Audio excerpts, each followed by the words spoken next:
Welcome to Samba Samba. Enjoy the video. You'll start by verifying power and access. Make sure the Jbl Wave Flex has visible battery charge and no protective tab blocking contacts. Once done, locate the small power button near the top edge.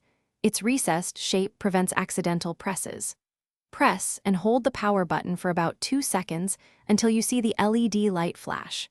You do this because a long press engages the internal power management, which wakes the device from off and prepares Bluetooth for pairing.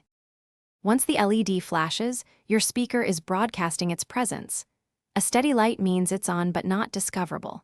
If you want to force pairing, press and hold the power or Bluetooth button for 3 to 5 seconds until the LED blinks faster. This explicitly triggers pairing mode.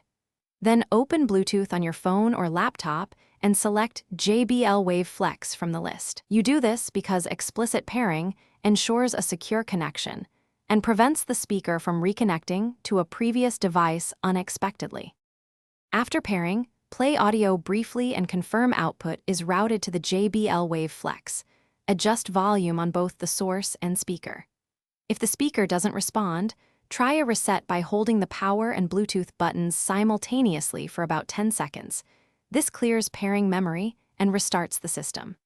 If the unit fails to power at all, make sure it's charging with a known good cable and USB charger. Low battery can make LEDs blink rapidly and prevent powering on. Thanks for watching. Consider subscribing if we helped you.